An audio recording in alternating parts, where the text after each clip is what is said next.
चंदन नगर गाँव में कमला ताई नाम की एक औरत रहती थी जो गाँव में ढाबा चलाती थी। उसके ढाबे की दाल मखनी बहुत मशहूर थी। दूर दूर के गांव के लोग सिर्फ उसकी दाल मखनी ही खाने के लिए आया करते थे। मगर कमला ताई एक बेहद क्रूर स्वभाव की और बेहद लालची किस्म की औरत थी। आज भी वो बेहद गुस्से में अपने ढाबे के नौकर सतिया को आवाज लगा रही थी। अरे सतिया, ओ सतिया, ये कहाँ मर गया रे? देख, बाहर ग्राहकों की भीड़ लगी हुई है और तू है कि गायब है। अब क्या हुआ ताई? क्या हुआ? देख नहीं रहा, ग्राहक रोटी रोटी चिल्ला रहे हैं और तू उनकी आवाज सुनकर भी अनसुना कर रहा है। ऐसी बात नहीं है ताई, दाल में थोड़ा नमक कम था, बस वो डाल रहा था। हाँ, वो सब तो ठीक है, लेकिन ग्राहकों पर भी ध्यान दे। मेरा ढाबा बंद करवाएगा क्या? सतिया तुरंत ग्राहकों को देखने लगा।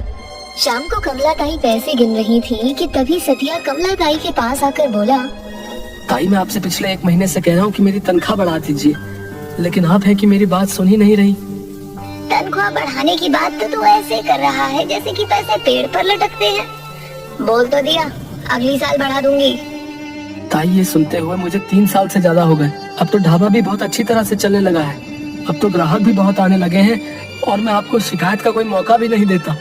लेकिन आप जो मुझे पैसे देती हैं उससे मेरे परिवार का पेट नहीं भर पाता। तो क्या मैंने तेरे परिवार का पेट पालने का ठेका ले रखा है?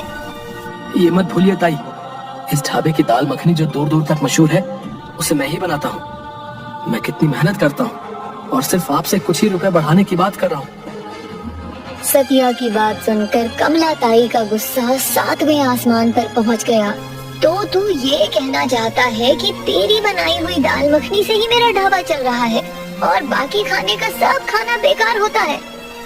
मेरे कहने का गलत मतलब मत लीजिए। बेकार की बकवास तो तू मत कर सतिया।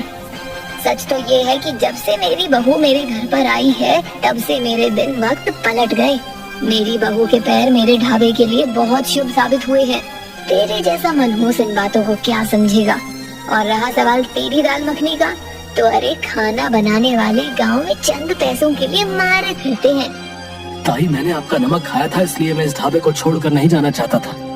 लेकिन आप जब मेरी तनख्वाह नहीं बढ़ाएंगी तो मुझे मजबूरन धर्मा भैया के ढाबे पर जाकर काम करना पड़ेगा। वो बहुत दिनों से मेरे घर पर चक्कर लगा रहे हैं और वो आपसे दुगने पैसे देने को तैयार है। अरे तो ये क्यों नहीं कहता नास पीटे कि तू मेरे दुश्मनों से जा मिला है? लालची धोखेबाज, इससे पहले कि मैं तुझे धक्के देकर इस ढाबे से बाहर निकाल दूं, निकल जा। ठीक है, मैं चला जाता हूँ। मेरे बाकी के बचे हुए पैसों का हिसाब कर दीजिए। पैसे? कैसे पैसे, नमक हराम? चुपचाप चला जा। सतिया जरा सा मुंह लेकर कमला ताई के ढाबे से निकल गया और सीधे धर्मा के ढाबे पर जाकर पहुंच गया। सतिया को देखकर धर्मा, जो कि बहुत अच्छा व्यक्ति था, मुस्कुराता हुआ बोला, मैं जानता था सतिया, कमला तुझे एक ना एक दिन धक्के देकर बाहर निकाल ही देगी। अरे उसे मैं बरसों से जानता हूँ। शायद तू नहीं जानता, जब मैं तेरी उम्र का था तब मैं उसी के ढाबे पर काम करता था। वो 1 नंबर की लालची औरत है। जब मैंने उनसे पैसे बढ़ाने की बात की तो वो मुझ पर बुरी तरह से अकड़ने लगी। ये तो उसकी पुरानी आदत है सतिया। चल तू दिल छोटा मत कर, आज से तू मेरे ढाबे पर काम कर, अपना ढाबा समझकर, ठीक है? सतिया उस दिन से धर्मा के ढाबे पर काम करने लगा। इधर कमला ताई ने अपने ढाबे पर दूसरा नौकर रख लिया, लेकिन अब उसके ढाबे का खाना लोगों को पसंद नहीं आ रहा था। एक दिन मुखिया कुछ लोगों को लेकर कमला ताई के ढाबे पर खाना खाने आए। और सुनाओ कमला, कैसी हो? ठीक हूँ मुखिया जी, आज मेरे ढाबे का रास्ता कैसे भूल गए? सोचा आज तुम्हें देख लूं और तुम्हारे ढाबे की दाल मखनी भी कुछ खा लूं। कुछ भी कहो कमला, तुम देखने में आज भी बड़ी सुंदर लगती हो। कमला ताई शर्माते हुए, आप भी ना मुखिया जी, बुढ़ापे में भी आपकी छेड़ने की आदत नहीं गई। और कभी जाएगी भी नहीं कमला। जब जब तुम्हें देखूंगा तुम्हें छेड़े बगैर रह नहीं सकूंगा। हाँ अरे कुछ तो शर्म करो मुखिया जी, अब तो बच्चे भी जवान हो गए हैं। हम भी जवान से कहीं कम थोड़ा ही है। इतना कहकर मुखिया जोर जोर से हंसने लगा।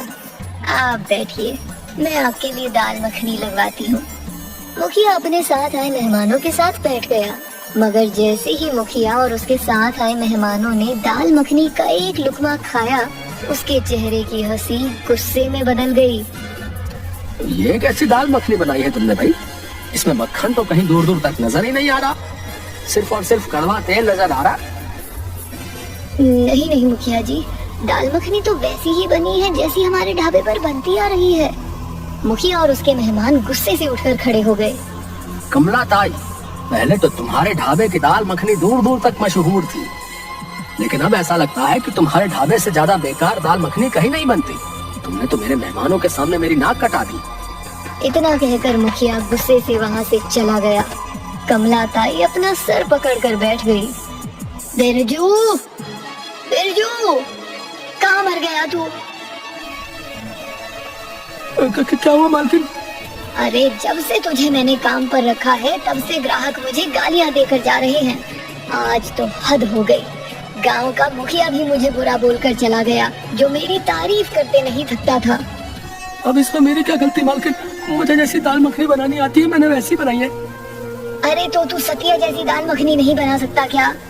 हर किसी के हाथ का स्वाद अलग होता है। ग्राहकों को सिर्फ और सिर्फ सतिया के हाथ की ही दाल मखनी खाने की आदत पड़ गई है, इसलिए अपने आधे से ज्यादा ग्राहक तो धर्मा भाई के ढाबे पर जा रहे हैं। मेरी तो कुछ समझ में नहीं आ रहा बिरजू।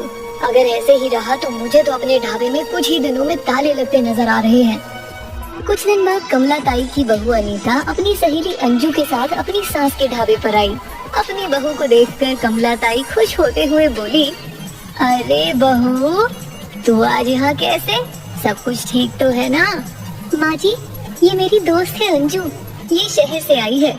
जब मैंने इसे बताया कि हमारे ढाबे की दाल मखनी बहुत ज्यादा मशहूर है, तो ये मुझसे दाल मखनी खाने की जिद करने लगी।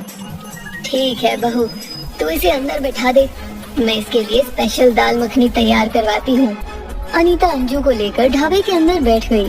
कमला ताई ने तुरंत नौकर बिरजू को आवाज लगाई। बिरजू, अरे बिरजू। आया मालकिन। मेरी बहू की सहेली शहर से आई है सिर्फ दाल मखनी खाने के लिए। उसे हर हाल में हमारे ढाबे की दाल मखनी पसंद आनी चाहिए, नहीं तो मेरी बहू की नाक कट जाएगी। ठीक है मालकिन। बिरजू गर्मा गर्म दाल मखनी अनीता की सहेली के सामने परोस देता है, मगर जैसे ही अंजू ने एक निवाला खाया तो उसे उबकाई आने लगी। क्या हुआ अंजू? क्या तुम्हें दाल मखनी पसंद नहीं आई? अरे तू तो बोल रही थी कि मेरी सास के ढाबे की दाल मखनी दूर दूर तक मशहूर है, मगर मैंने इतनी खराब दाल मखनी कभी जिंदगी में नहीं खाई। तूने तो मेरा एकदम मूड खराब कर दिया। इतना कहकर अंजू गुस्से से वहाँ से चली गई। अनीता का भी बेहद मूड खराब हो चुका था। वो गुस्से से अपनी सास से बोली, ये सब क्या है माँ जी? आपने तो मेरी दोस्त के सामने बेइज्जती करा दी। अरे क्या बताऊं बहू, जब से वो नास पीटा सतिया इस ढाबे से क्या गया है, मेरे ढाबे की तो ऐसी तैसी हो गई है। इतना कहकर कमला ताई ने अपनी बहू को सारी घटना बता दी। अगर ऐसी बात थी तो आपने मुझे पहले क्यों नहीं बताया?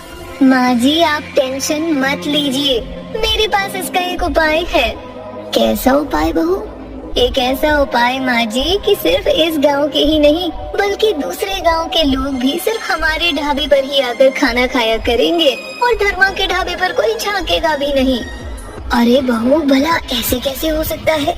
क्या तेरे पास कोई चमत्कारी जड़ी बूटी है क्या? ऐसा ही समझिए माँ जी, कल से आपके ढाबे पर मैं खाना बनाऊंगी, मगर ध्यान रखिएगा जब मैं खाना बनाऊं तो कुछ देर के लिए अपने नौकर बिरजू को रसोई से दूर हटा देना और फिर आप कमाल देखिएगा। अगले दिन कमला ताई ने बिरजू को रसोई से दूर रखा। कमला ताई ने देखा कि अनीता ने खाना तैयार करने के बाद अपने पर्स से शीशी निकाल कर उसमें से 2-4 बूंदे दाल मखनी में डाल दी। बहू, ये क्या कर रही है तू? कहीं तो इसमें जहर तो नहीं मिला रही? नहीं माँ जी, ये एक नशीला केमिकल पाउडर है जिसे मैंने स्पेशली विदेश से मंगवाया है। अरे कहीं तो भांग की बात तो नहीं कर रही है? भांग के जमाने बहुत पुराने हो गए माँ जी, ये भांग से भी कहीं ज्यादा आगे है। इसे खाने के बाद ग्राहक 24 घंटे हमारी दाल मखनी के बारे में ही सोचेंगे। अब आप बिरजू को बुलाकर ग्राहकों को खाना लगवा दीजिए, मगर हाँ याद रखिएगा माँ जी, इस बात का जिक्र भूले से भी किसी के सामने मत करना, क्योंकि ये कानून की नजर में अवैध है। अरे भाड़ में गया कानून, मुझे भला कानून से क्या मतलब, मुझे तो बस पैसों से मतलब है। लेकिन हाँ, मैं तेरी बात याद रखूंगी। मैं इस बात का जिक्र आईने में कभी अपने आप से भी नहीं करूंगी। उस दिन के बाद कमला ताई के ढाबे में भीड़ दिन ब दिन बढ़ने लगी। अब तो लोग अपने घर का खाना छोड़कर कमला ताई के ढाबे का खाना खाने के लिए आने लगे। उधर धर्मा के ढाबे पर सिर्फ एक ग्राहक खाना खाने के लिए आया। सुना है तुम्हारे यहाँ दाल मखनी बहुत अच्छी बनती है। आपने बिल्कुल सही सुना। तो फिर देखते क्या हो भाई, बहुत जोरों से भूख लगी है, जल्दी से दाल मखनी लगाओ। वैसे मैं कमला ताई का ग्राहक हूँ, लेकिन वहाँ बहुत भीड़ है और मुझे भूख बहुत जोर से लगी है। सतिया उस ग्राहक को दाल मखनी लगा देता है, मगर दाल मखनी का एक निवाला खाने के बाद ग्राहक गुस्सा होकर बोला, ये दाल मखनी है या कचरा है? कैसी बात कर रहे हैं आप? बिल्कुल सही बात कर रहा हूँ। अब मेरी समझ में आया कि तुम्हारे ढाबे पर कुत्ते क्यों लौट रहे हैं। अरे इतनी बेकार दाल मखनी तो कोई कुत्ता भी नहीं खाएगा। मेरी ही गलती थी जो मैं यहाँ पर खाना खाने के लिए आ गया। इतना कहकर वो ग्राहक वहाँ से चला गया। समझ में नहीं आता धर्मा भाई, आखिर ये चल क्या रहा है? मेरे हाथ की दाल मखनी तो लोग बहुत पसंद करते थे, अचानक उन्हें इतनी नफरत होने लगी। कुछ समझ में नहीं आया। तभी वहाँ पर एक साधु आ गया। अलग निरंजन, बच्चा, बाबा को भूख लगी है, क्या कुछ बाबा को खिलाओगे? लेकिन खिलाने से पहले मैं एक बात बता दूं, बाबा के पास पैसे नहीं है, लेकिन हाँ, पेट भरने के बाद बाबा तुम्हें दुआएं बहुत देगा। बाबा, आपकी दुआओं की ही जरूरत है, क्योंकि हमारे ढाबे पर ताला लगने की नौबत आ गई है। चिंता मत कर, मैं आ गया हूं ना। जल्दी से गर्मा गर्म अपने ढाबे का सबसे पसंदीदा व्यंजन लगा दे। सतिया ने साधु के सामने अपनी बनाई हुई दाल मखनी रख दी। देखते ही देखते वो साधु सारी दाल मखनी रोटियों के साथ खाकर बोला, वाकई तेरी दाल मखनी बहुत स्वादिष्ट है रे। चिंता मत कर, बहुत जल्द तू तरक्की करेगा। अरे बाबा, कहाँ से तरक्की करूंगा? तरक्की तो इस वक्त कमला ताई कर रही है। उसके यहाँ की दाल मखनी हमारे यहाँ की दाल मखनी से कहीं ज्यादा बेहतर है। धर्मा की बात पर साधु मुस्कुराता हुआ वहाँ से चला गया और सीधा कमला ताई के ढाबे पर पहुँचा और कमला ताई की तरफ देखकर बोला, अलग निरंजन, बाबा को कुछ खाने को दे दे, लेकिन खाना देने से पहले एक बात ध्यान रखना, बाबा के पास पैसे नहीं है, लेकिन हाँ, दुआएं बहुत हैं। साधु की बात सुनकर कमला ताई का गुस्सा 7वें आसमान पर पहुंच गया। पैसे नहीं है तो फिर यहाँ पर क्यों ठूसने के लिए आ गया? चला जा यहाँ से। जेब में पैसे हो तब यहाँ पर आकर खाना। यहाँ पर खाना खाने के लिए लाइन लगानी पड़ती है। कमला ताई की बात सुनकर साधु के होठों पर एक रहस्यमयी मुस्कुराहट आ गई। अरे आप तो बहुत पहुँचे हुए साधु बाबा हैं। आपने पहले क्यों नहीं बताया कि आपके पास इतना ढेर सारा पैसा है? अगर मुझे पहले पता होता तो सबसे पहले आपका ही नंबर आता। कोई बात नहीं कन्या, हम पहले नाप तोल कर बोलते हैं। अब समय खराब मत कर, जल्दी से मेरे लिए अपने ढाबे की सबसे पसंदीदा मशहूर व्यंजन लगवा दे। मेरे ढाबे का तो सबसे मनपसंद मशहूर व्यंजन दाल मखनी ही है। तो फिर देर किस बात की है, जल्दी ला। कमला ताई ने जल्दी से साधु के लिए दाल मखनी लगवा दी। साधु ने मुश्किल से एक ही निवाला चबाया होगा और उसने बड़ी तेजी से वो थूक दिया। उसका चेहरा क्रोध से लाल हो उठा और वो गुस्से से उठकर खड़ा हो गया। साधु को गुस्से में देखकर कमला ताई बोली, क्या हुआ साधु बाबा, आपके चेहरे पर इतना क्रोध कैसे झलकने लगा?